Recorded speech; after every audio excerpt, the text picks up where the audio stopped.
The Uganda Youth Survey is part of the East Africa Youth Survey, which interviewed about 7,000 youth across East Africa, conducted 56 focus group discussions, and the idea was to get an insight into the aspirations, the hopes, and the fears of young people. And it's the first time a survey of this kind has been done that basically draws out the youth to speak about their issues rather than use them as an object of study. The funding came through the IDOC of Canada and the Aga Kahn Foundation, and we also got some money from Ford Foundation and Rockefeller Foundation. We created a basket of funding to basically drive this important initiative. It's good to see such great participation from all of the institutions that represent youth in this country. And let me say at the outset that I think your presence here today is very important, because the issues that we are going to be talking about really go to the heart of the future of Uganda. We will be talking about the results of a survey which has been done by the East African Institute that looks at, I think in quite a unique way, at the aspirations and attitudes of the youth. It looks at the views and perspectives of the youth. And I think what we will learn from it is going to surprise us, but I think will also guide us as we plan for the future. I was very excited by this study for two reasons. Firstly, I think it's very, very important that this kind of research is filtered through the lens, through the prism of impartial, evidence-based analysis. And what the East African Institute does exactly that. And that's what makes it, for me, a very important piece of research work. The second reason I was very excited by the survey was that it gave me great grounds for optimism. I think when you hear the results, and we've been talking a little bit about it over coffee, yes, there are bits in this of findings in the survey that are cause for worry, and we should worry about those. But there are also bits that are very positive. And our task collectively, all of us involved in development, all of us involved in policy, will be to think about how we address those things that we regard as negative and things of worry, and how we build on that which is positive. The purpose of this study, I should say, was not to allocate blame. It wasn't to come up with any kind of political solutions. These studies are being done in order to gather data, robust, strong data, that can help inform dialogue, that can help inform policy formulation, and that can help inform our programming. And this is where each of you here in this room today has a contribution to make. So I'm very grateful that you are here. I welcome you again and tell you that your participation in this discussion is very valued. In closing, let me just say that I want to thank the East African Institute, Alex and your team, for the fantastic work that you've done.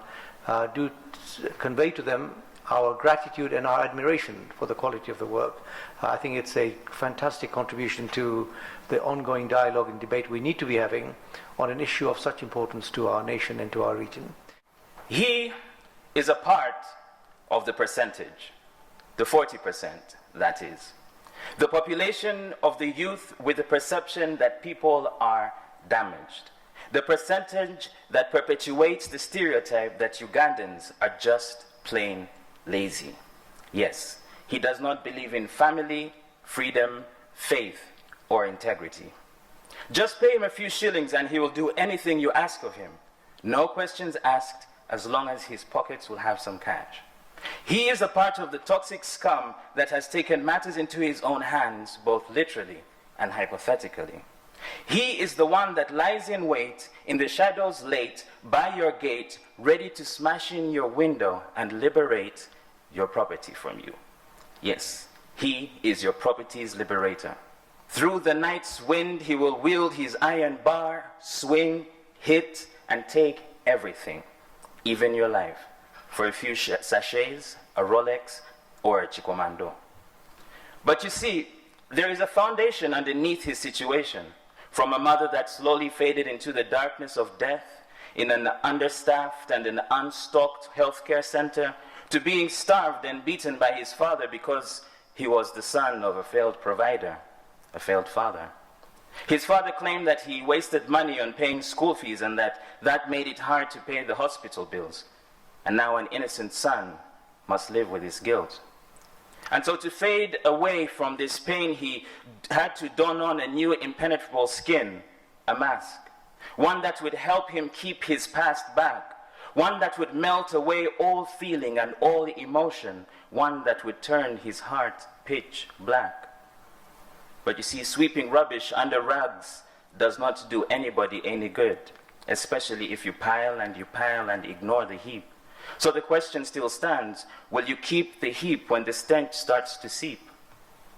And so lost in his mind, suppressing his pain, he finds himself banging against an invisible wall, boxed in, slowly starting to close in, banging to the cadence of his frightened heartbeat. His mind shouts retreat, but the thick walls of his mask keep his shouts within, echoes shouting back at him, just give in, just give in, just give in. And they close, and in they close, an inch a day, an inch a day, and in the walls close an inch a day. He had to run away. But you see, we the youth need to realize that running away is not our destiny. We have to learn to move on. We need to move on past accusations and past our past pains, because finger pointing won't bring us anything, not money, a job, or freedom. For what is the purpose in playing the blame game? How does that help to create a change? It's like a dog chasing its own tail, circle, circle, circle, and this is why things will always stay the same. We the youth need to learn to use what's before us. We need to be appreciative and choose to use the skills and talents to fight the things that challenge us. If 80% of the population is below the age of 35, then what are we waiting for? For some messianic shepherd to show us that we actually are the stewards of tomorrow? We just need to figure out how we can help each other prosper instead of taking from one another. Integrity. We need to find integrity. And so when asked in this survey what the youth valued the most, faith came the first as a firm favorite with 79%, work with 47.5%, followed by family with 39.6%, 37.6% valued wealth first, freedom came at 25.7%, and integrity, well, integrity is the last thing on our minds, evidently, with only 5.6% of the youth valuing integrity first. You see, the road to greed will only lead us to our own demise, blanketing ourselves disguised in lies. We keep poking at our own eyes and claim not to be blind, but the truth is, acquisition of money is not the acquisition of life. Thank you. As Edmund Buck said, make me understand the sentiments of the current young generation, and I'll tell you what future generations will look like. So what we're really trying to do is to provide a basis for sensing that future. And if you look at it from a diagnostic perspective, it's we're putting some probes out there, and we're trying to figure out what those probes are telling us about what this future is going to be. And just before this conversation, one of the participants asked me, why did you do this study? And I said, because we're talking about the majority here. 80% of the population in East Africa is aged below 35. The median age in East Africa is about 19.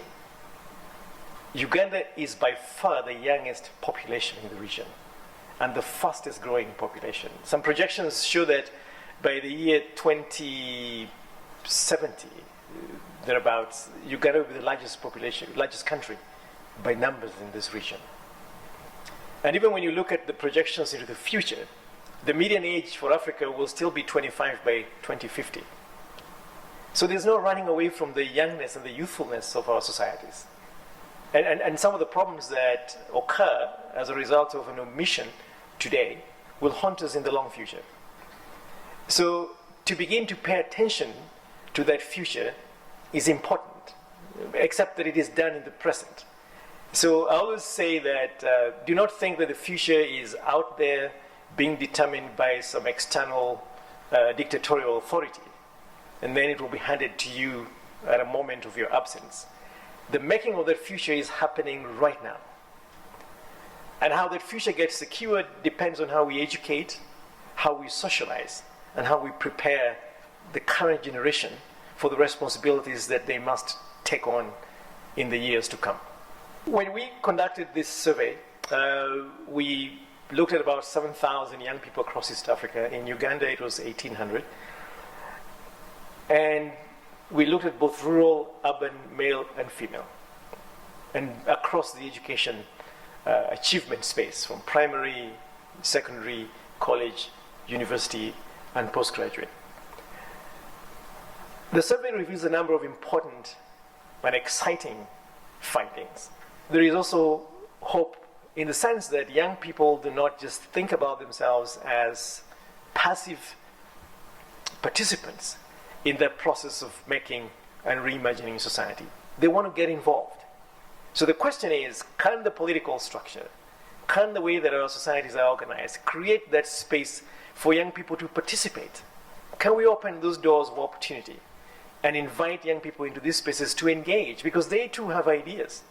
And as we will see, this by far is the best educated generation in Uganda's history, period. There has never been a more educated generation in Uganda, or in Kenya, or in Uganda, or in Tanzania, or in East Africa. So what are we going to do with this? These kids are more educated than your parents who are educated. They're more educated than your age mates who are educated. So what are we going to do with this? So I would say to President Museveni and Mr. Kenyatta or Mr. Magufuli or Kagame or Nkurunziza that your investments in free primary education and universal access to education is paying dividend. Now you're going to do the next thing. Let them use these amazing skills. Put better access and quality parameters into the education system. Let's make it more robust, because the kids have voted with their feet and they've shown up in school. And completion rates are better than normal. You know, in some of these countries, the gross enrollment ratios are over 110%. That means that even the kids who were excluded many years ago and were overage are now showing up in schools. Participation and enrollment in secondary schools across these countries is over 50% now, into secondary schools. And the projections are that by 2050, Africa will have the largest workforce on the planet at about 400 million. 48% of young people actually feel that they would like to start their own businesses, own things, run things, manage things, as opposed to 24% who wish to pursue regular careers. But somebody might actually say that, well, I think they're just being smart. They know there are no jobs out there, so why even start to fill your head with all these dreams of sitting in a big office with air conditioning and a chauffeur-driven car? So what does that show? I think it's got two sides to it. So that's one part, that they've given up looking for jobs. The other part is that they're actually willing to be a part of the solution. And if you look at the most urgent needs that the young people express, it's access to capital and support in starting businesses, especially among primary school educated kids who have no opportunity for further education. They feel they can do something with their hands. And then the question then is, how do we make sure that these aspirations can be met? But what is disconcerting is the low levels of interest in agriculture, for instance. It is much lower. In Rwanda, it is about 5%. In Uganda, it's about 12%. But if you listen to President Museveni and his aspirations and his ideas about creating a more robust space for labor participation among youth, agriculture is the centerpiece of that. The question then is, how do we support that vision? Given that we know that the interest rate among young people in agriculture is very low. What is it that we can do in schools, in our institutions of higher learning, in promoting positive role modeling around agriculture, but also to present agriculture as not just tilling the land with a hoe, while we have serious problems that are deeply concerning about integrity, and integrity being number one for just 5%, it's the least consideration. The youth are presenting us with an opportunity to start talking to them about integrity, because they go to church and they respect for their religious leaders. They go to mosques and they go to temples. So they're already there in a space where you can speak with them. When I spoke with Maurice yesterday, he said that attendance at church could be about 70% of the population that show up in religious houses every worship day. That's a captive audience right there. And they also value family. That means that when their parents speak with them, they might listen. And they have an orientation to work and the belief that hard work pays. So you've got them somewhere. There is something about a dominant pattern of behavior in society that youth are modeling. They see out there that you can get away with corruption, that corruption can pay bills. Okay? Corruption can create investments. And you can get away scot-free if you stole public money. So they're wondering, I think it's for them it's a real struggle with what society signals, like the daily behavior what they see on the streets, and what they are taught by the religious leaders. So how do we start to build these social assets of civic engagement, but also religious institutions to come much more strongly at the forefront of the making of society, of the formation of young individuals? The other one is kind of like a double-edged sword, and it is political participation. If you look at the voter registration, voter turnout in your last election, I think it was less than 70%.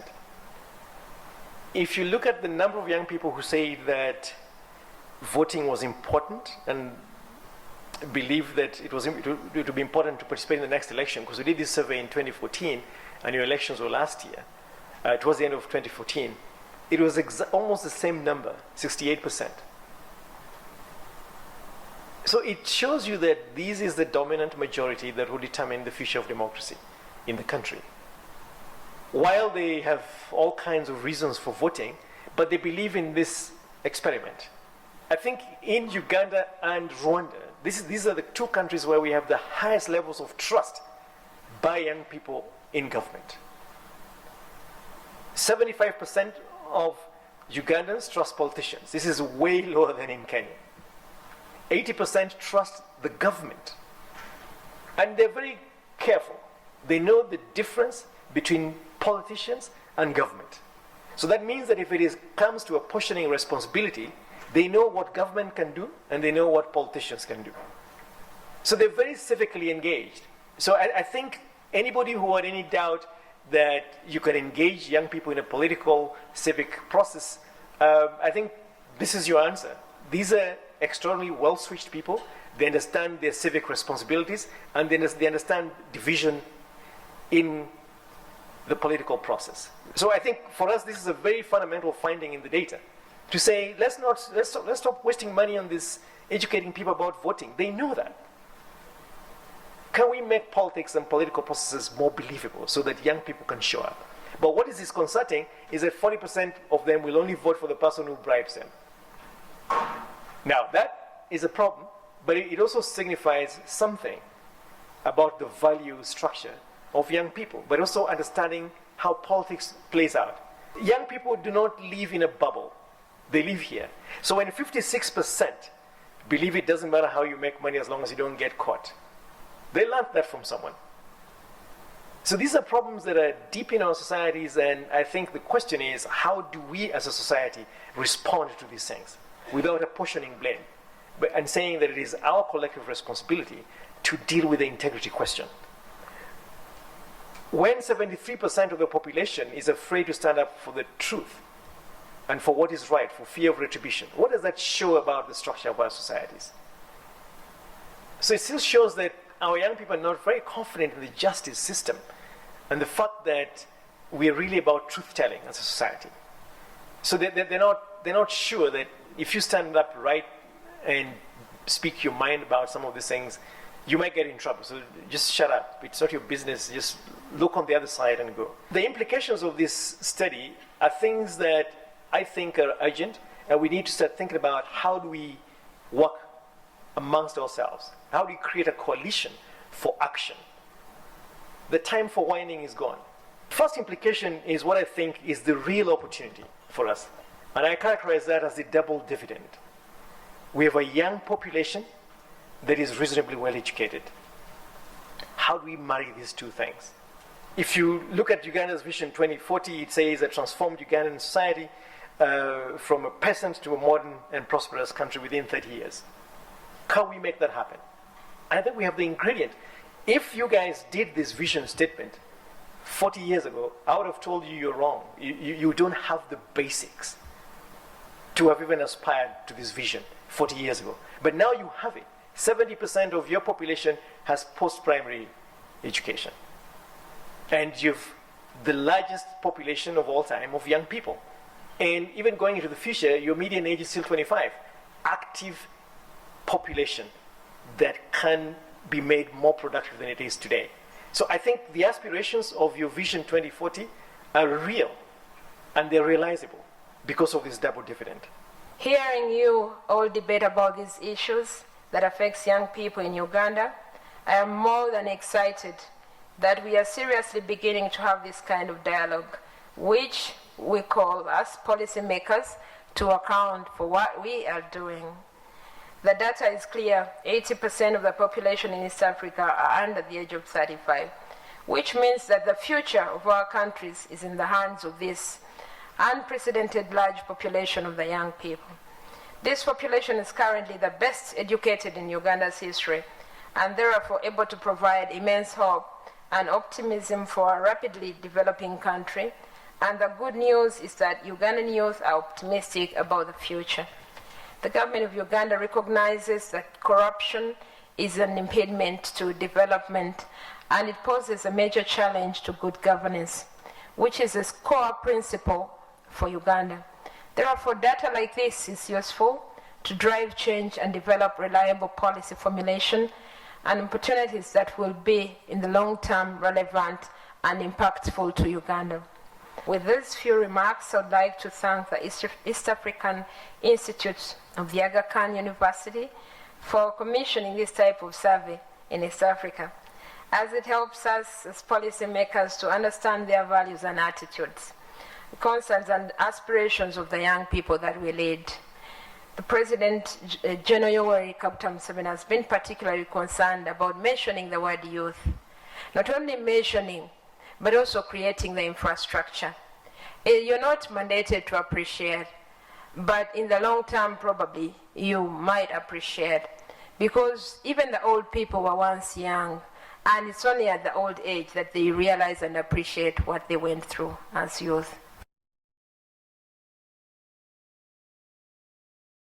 But Isabella, that's why I want to ask, when you look at concerns to do with unemployment, issues to do with integrity, this raises a lot of concerns. Why do these figures not look like my daily interactions with young people? And so I looked at all the optimism that it gives, but I also looked at some of the glaring facts. Okay, for example, we are a country that is high on faith. We are a country that is extremely low on integrity. The data also clearly states that a little over 70% would rather give you a lie if they think you're going to attack them. The data may actually be very correct, but what if there were underlying factors that caused them to respond the way they did? But also we talk about the high levels of people, young people that would participate in the elections. And the number that actually went out to vote was almost the same as the one that the data predicted would go in. But approximately 35%, which is half of the ones that said they were interested, said they were actually interested in getting a bribe. So are they going to vote because it is it is right that they go and get into a social contract with government, or was the voting some form of income generating activity for young people? But away from all of that, which are a lot of my assumptions in regard to my interaction with the data, there is a lot that the data provides in terms of optimism. There is a lot that we who work with young people can take home from the data. But a key question as I conclude is, what happens when you have a mismatch between the optimism and the so-called centers of power? What happens when what the young people are speaking is not necessarily the direction that the centers of power want to take? And when I talk about centers of power, I talk about the church. To what extent is it in sync with this information? To what extent is civil society willing to bend the rules and say, we will work with the data? If you look at the survey, and at the time it was carried out, it looks like more like an aspirational survey. If you ask me, this is what I want, right? But it doesn't represent the current state of affairs. Do you agree? What stood out in the survey, first of all, for me was the value youth are putting on freedom. And I wonder how they defined freedom within that survey, because it's if really it was explained with all aspects of freedom, it is very absurd that we would have such a low number of young Ugandans who believe in freedom. Because if you don't believe in freedom, you're not going to get all these other rights, because it's you have to be able to understand your rights, then you can actually assert yourself. We constantly say the youth have to be given, but I think nothing is given, things are taken. So we have let people take things away from us. They took a stand during their youth and fought for what they wanted, and you see a correlation between people not believing in freedom and not valuing freedom, and people saying they're afraid to stand up for what is right. So if you can't stand up for what is right, then we are not going to change most of these statistics. We'll be waiting for policymakers to do things for us. So let's discuss budget versus policy for the youth. You have a very young population, so when we are budgeting for this nation, are we actually prioritizing areas where the majority of the people are? Let's begin with the budget. Education is our second biggest budget line. It's about 13% of our budget. But I also wonder, is that a very traditional way of budgeting that we started doing? And yes, it's now paying dividends. We have the most educated generation, like Dr. Owiti said. Should we be moving a little bit, redistributing the budget a little bit? For instance, ICT is 0.4% of the budget in 2016, where the greatest human invention happening right now is the internet. Only 0.4% of our budget is ICT. It is the lowest. What these interest levels show is that information may not be our biggest problem. We know what we know, and we want to participate. Can you stop telling us what to do and actually allow us into the spaces where we can do? Young people in this country understand the role of government, but to what extent do they understand the role that they play in ensuring that government lives up to its to its duties, I should say? For me, the fundamental point is, what can we change? If young people are studying and they're getting employment, I mean, they're getting the education, and they're not getting employment when they're living business ideas at the university, is something that needs to be quickly put into question. So, would we need policy for everything? I don't think that needs policy. It needs action. I think what surprises me most is the mismatch between the 79% of young people that value faith and the 5.6% that value integrity. Are our religious institutions doing much if there's this great mismatch? Do they inculcate this integrity in their congregation because if most young people value faith, it means that most of them will be running to these faith-based organizations. They look at them as their role models, but if your role model is not inculcating you with enough integrity, it means there's a big challenge here. I honestly think most of our people go to church seeking God's grace for several problems we are facing.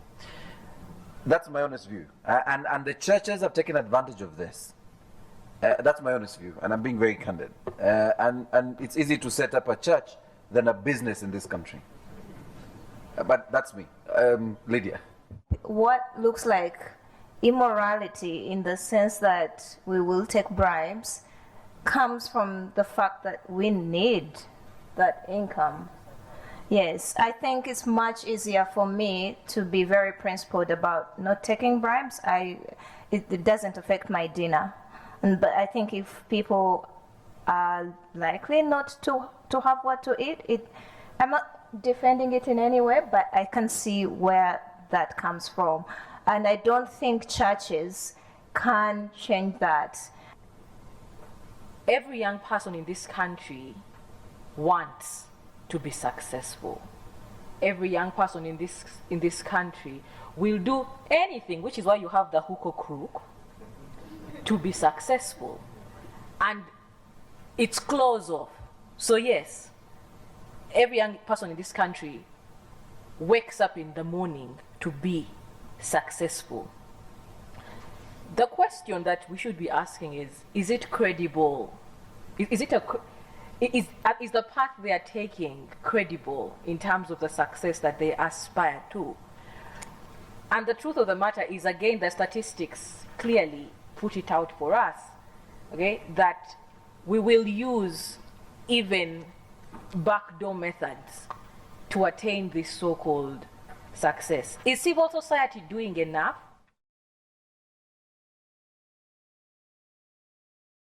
The question of the role of education on the aspirations of young people and on their quality of input into the economy is what should be material.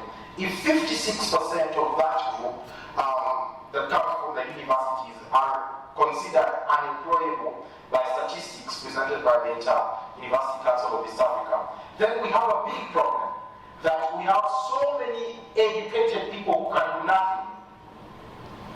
What kind of education is that? That means that therefore our education is either in error, or the people that are doing the education are not offering enough.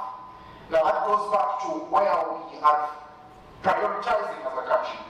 If we have a time in this age when we do not value the one that has the input into those pivotal sectors of growth, say the lecturers, if we still have professors that complain about pay, we are literally saying that we do not value education as much as we value the politics, where the MPs can get 150 million for cars. Are youth ready for a non-conventional, because this is not your usual traditional system within which our parents grew up in. You left university, found a vehicle waiting for you, you found a job waiting, and the opportunities were immense. Is the playing field fair, and are we ready to play in the murky waters? So my approach this semester is going to be, instead of teaching people what a company is, please tell me the document, my approach will be form a company, right? Because then we have the opportunity to talk about, in practical terms, what does it mean to form a company. I can guarantee that in the third year, when these students have to do internship, they will be far ahead of my would-be peers at Makerere University, who in their classroom session are not going to learn how to form a company, isn't it? So when they go to the field, these are things that we need to change in terms of learning environment, the education system. We are saying we are a very educated population, but we don't have those practical skills. And it's very true. I found that as well when I joined the workforce. And a lot of times we chat about this and laugh and say, but why did I go to school? You know, if we can change our learning and tell our students, look, instead of me coming here and telling you, form a company like ABCD, because they can find those things in a document, why don't I, as a lecturer, equip them with skills that will say, look, here's how you form your own company. This is my strategy this semester. Form your own company, you know. And so when the students come out, they will not think of, oh, let me go out there and find a law firm to learn how to do these things. They will already have basics in which they can say, okay, I've seen how this is done, and I'll make a decision on whether maybe I'll form my own company. Just something like that. Yes, I want to comment about the mismatch with the education sector and the employee sector, because it's hurtful to study for all those years after the 3 fields of education, and then you reach there and they bounce you because you're not qualified. Yes, I would wish that the government would emphasize those internship programs where we would get the skills, because that in turn leads to brain drain, because people, they adopt a survival instinct that when my child gets of age, let me send him outside so that he can get better opportunities. Yet we have the potential to change this country, but then because the environment is not suitable, people go outside for better opportunities. I think about it, 34.7% of the young people identify themselves as youth first. And this in relation to self-employment and being enterprising, Sharifa, the question is, why do they identify themselves as youth first? Because it can be a question of, what the youth, we think maybe we are still young, we still need to party, we still need to be on, the future is still a long way to come. So maybe could this also be a contributor, that the reason why a lot of people identifying themselves as youth is to excuse themselves from responsibility and to extend the future, knowing that we are still youth. I mean, we still have a long way to go. But let's go out knowing that I, as Fred, have a role to play to solve whichever challenge that I can solve. And I want to again relate to what Sharifa just done. Sharifa did not have funding from government, but that did not stop her. And as the saying goes, wherever there is a way, there is a will. I think let's do this. Let's really not talk about the government. Government is us. It's me. It's you. If I asked whoever is saying government, go and bring me the government, who are you going to bring? Looking at ourselves as solutions. Yes, we are the solution for many of our problems, but I keep saying this, you cannot build a great business outside good governance. We will not build businesses that will last generations if we do not have the governance, the structures, the policies to support that. Let me give you an example of the United States. When Barack Obama was going to Kenya for the Global Entrepreneurship Summit, he carried along 50 entrepreneurs. These are people who are already billionaires, but he's taking them along to look for more business. When the president travels to go to all of these summits and whatnot, how many entrepreneurs does he take along with? He goes to sell Uganda, but he's not selling the people who are actually selling Uganda. There are people making things, exporting shea butter, tourism. These are the people who should be speaking on global fronts and saying, this is what we make, this is what we produce, this is what our country offers. Not some old-aged men. There is an important role government plays in information dissemination. We as young people that are a little elite in our day can be able to help in that. But the fundamental role of governance is in the government. Information dissemination is very important in young people realizing some of these aspirations. Those that think that business is the way would be able to know the opportunities in agribusiness because they do not have land. Those that think that the way is through careers would do well to know which careers would give you a job in our country with a manpower survey. And I think that would then still point back to the government. Very finally, I think that as the generation that is young today, we have a peculiar responsibility to identify what direction this country must take for the 36% that are below 9 years in this country. So our role in determining policy, our role in navigating what would be the opportunities and expounding on them so that our generations that come after us are able to get into something more clearer, more clarified, and more communicating to the needs of our nation is very well distributed in our minds. And I think that is the direction we should take it on from here. Thank you. It's very interesting, first on the insights of the report and the perception of those who were actually interviewed. And it's very representative of actually what's happening. A couple of positives, a lot of optimism on how the youth trust government, youth trusting politicians, the belief in the church and moral values, the concern on our integrity. I think we had a clear discussion on that, raising concerns with the perception of the young people when it comes to matters of bribery and corruption. For me, that's a huge concern, because if you have close to half of the youth who were surveyed or interviewed saying they would be happy to bribe to get a service, that raises a lot of concern.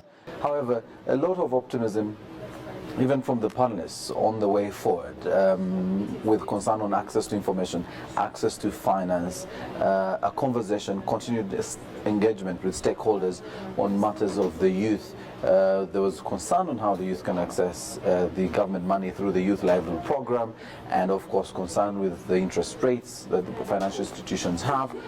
Those questions will continue to be continue to play out, but how much engagement do we have, and how much time or how much are the youth involving themselves in some of these activities around us? So my takeout is that we should continue a discussion on our education system and whether it's actually more colonial or conventional rather than inspirational and open, living room for creativity and innovation, investment in areas of ICT and science and technology, which is the new frontier where more of our children will probably get employment in the future, and of course access to finance, which I think is a conversation that is continuing. And for me, if those areas are addressed and we have a healthy population, an empowered elite and probably land community, then you have an informed youth population that will take us forward and probably achieve our Vision 2040.